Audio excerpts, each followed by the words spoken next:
రాష్ట్రంలో అన్ని వర్గాలకు కూడా హామీలు ఇచ్చి ఇది ఇందిరమ్మ ప్రభుత్వం రాబోతుందని, ఇది సోనియా గాంధీ మాట అని, రాహుల్ గాంధీ మాట అని అధికారంలోకి వచ్చిన కాంగ్రెస్ ప్రభుత్వం 2.5 ఏళ్లైనా ఏ ఒక్క హామీ కూడా నిలుపుకున్నటువంటి పరిస్థితి లేదు. ఆనాడు కేసీఆర్ గారి ప్రభుత్వంలో ఈ కార్మికులను కేసీఆర్ గారు గుర్తించి 26,000 మందికి వేతనాలు పెంచి ఆర్టీజన్లుగా గుర్తించింది ఆనాటి టీఆర్ఎస్ ప్రభుత్వం.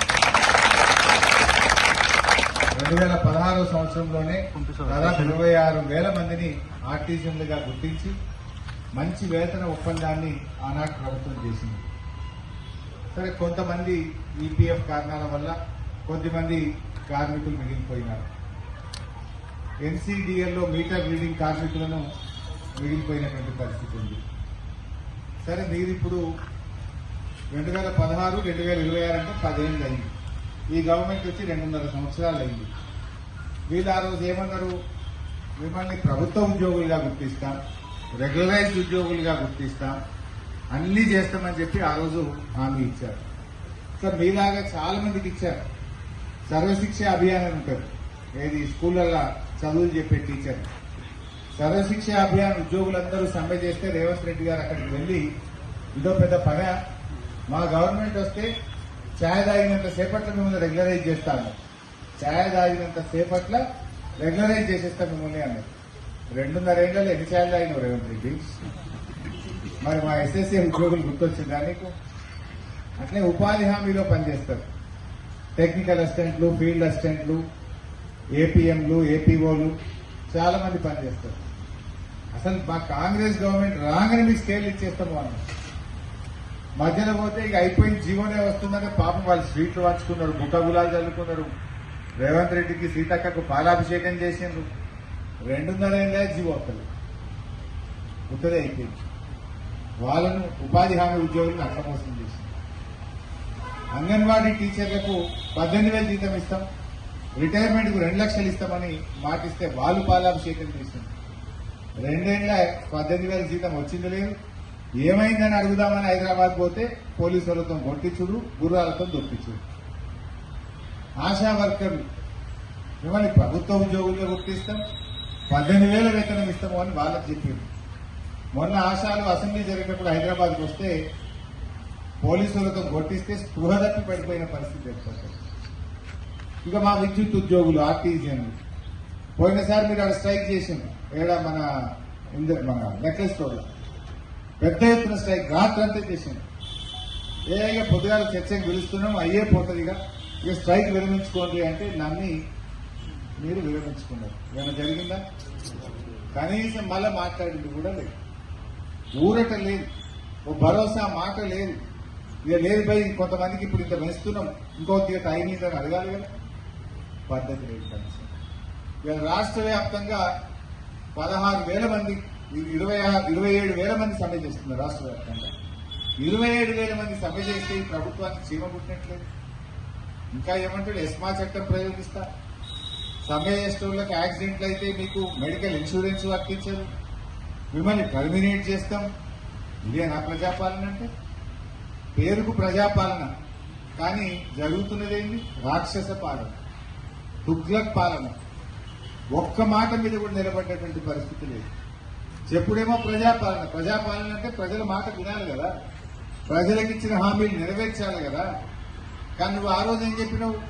6 గ్యారెంటీలే కాదు, మేము 7వ గ్యారెంటీ ఇస్తున్నాం, ప్రశ్నించే హక్కు, ప్రజాస్వామ్య హక్కును కల్పిస్తాము అన్నారు. ఏడిచ్చినావు 7వ గ్యారెంటీ? పాపం ఏమడిగిన మా ఆర్టీజన్ అన్న గొంతమ్మ కోరికలు కోరిందా?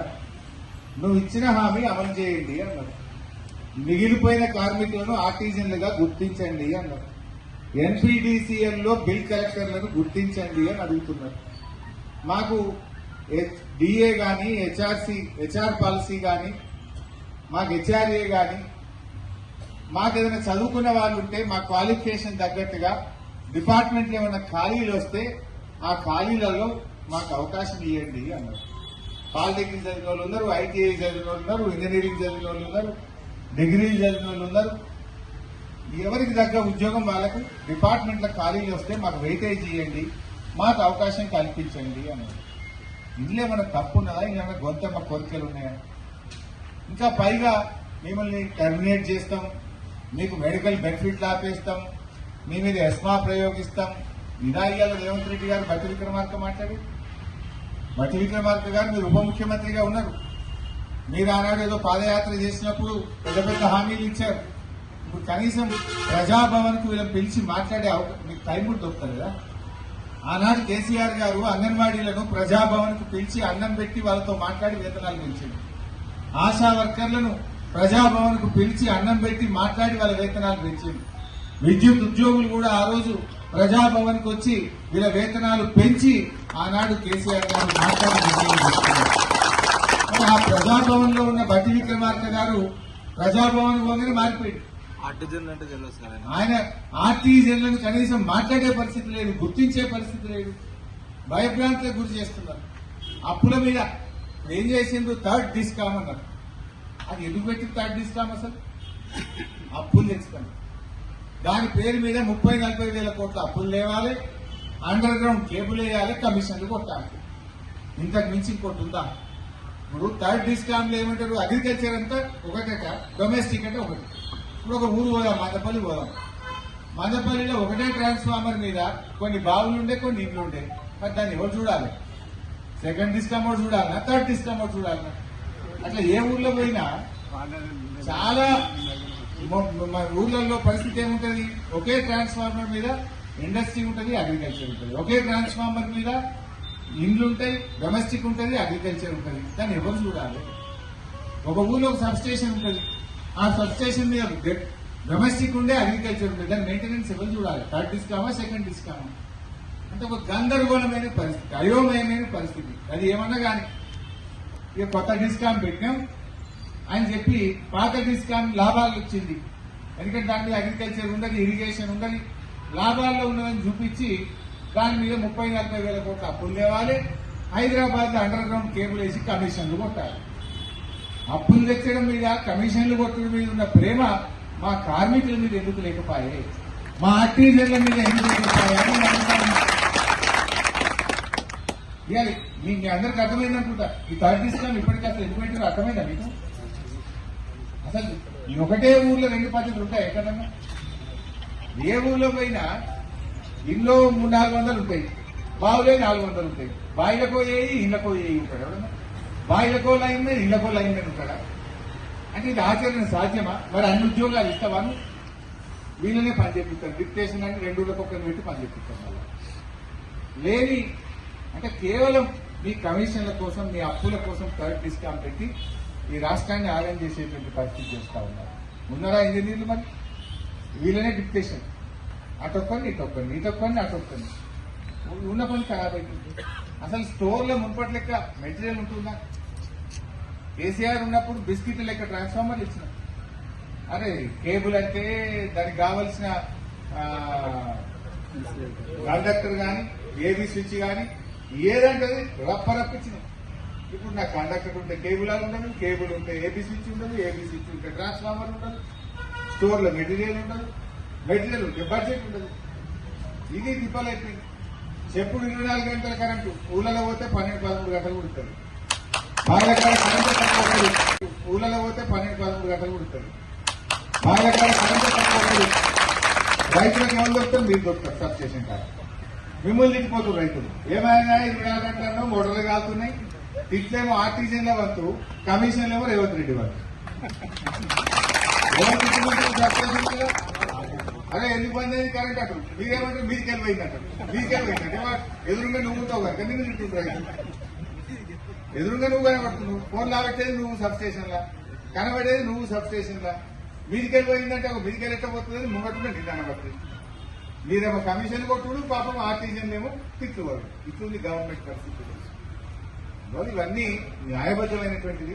నేను ఇప్పటికైనా ముఖ్యమంత్రిని బట్టి విక్రమార్కని డిమాండ్ చేస్తా ఉన్నా, తక్షణమే ఆర్టీజన్లను చర్చకు పిలువండి, వాళ్ళ సమస్యలు పరిష్కరించండి. ఇప్పటికే 6 రోజులు అయింది. జరగడానికి ఏదైనా జరిగితే దానికి ప్రభుత్వందే బాధ్యత, బట్టి విక్రమార్కనే బాధ్యత. ఈ ఆర్టీజన్ల మీద పెట్టడం తప్పు. సమ్మె అనేది కార్మికుల హక్కు,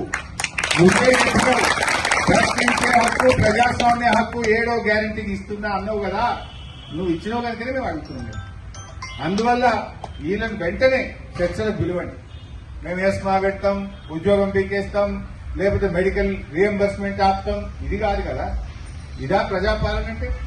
ఇదా ప్రజాస్వామ్య ప్రభుత్వం అంటే? తక్షణమే ఆర్టీజన్లను చర్చకు పిలవండి. న్యాయబద్దమైన వారి యొక్క డిమాండ్లను పరిష్కరించాలని చెప్పి ఈరోజు నేను డిమాండ్ చేస్తా ఉన్నా. లేదంటే ఆర్టీజన్లతో పాటు మేమందరం కూడా బీఆర్ఎస్ పార్టీ తరఫున ప్రత్యక్ష పోరాటంలో దిగాల్సి. ఆనాడు కేసీఆర్ గారు వీళ్ళని రెగ్యులరైజ్ చేస్తే హైకోర్టు స్టే ఇచ్చింది. మీరు మీ అసంటోడు, రేవంత్ రెడ్డి అసంటోడు పోయి కోర్టులో స్టే తెచ్చింది. ఆ రోజు వీళ్ళకు ఇట్లాంటి వాళ్ళు షెడ్యూలే పోయి తెచ్చింది. ఆ రోజు లేదా అయ్యప్పు కోర్టు స్టే వస్తే కేసీఆర్ గారు స్టే వస్తే వచ్చింది బిడ్డ నేను జీతం పెంచుతాను, జీతం పెంచి మాట నిలబెట్టుకున్నాడు అన్నాడు కేసీఆర్. కోర్టు ఆపిందని చేతులెత్తేలే కేసీఆర్. కోర్టు ఆపింది, జీతం పెంచి పడేస్తా, నువ్వేమని ఆపుతుంది అన్నాడు. జీతం ఇచ్చింది. చిన్నలేదా? వీళ్ళేమన్నారు? రెగ్యులరైజ్ పుల్లబెట్టింది వీళ్ళే, మళ్ళీ రెగ్యులరైజ్ చేయమని వీళ్ళు. ఇప్పుడు ఎందుకు చేస్తలేవు? మనం 2.5 ఏళ్ళు అయింది కదా, ఎందుకు చేయవు? ఎందుకు జీతాలు పెంచవు? ఎందుకు డిఏలు ఇయ్యవు? ఎందుకు పే స్కేల్ ఇయ్యవు అని నేను అడుగుతావు. నువ్వు చెప్పిందే అడుగుతున్నాం, కొత్తగా అడుగుతలేవు. నువ్వు ఇచ్చిన మాట నిలబెట్టుకో.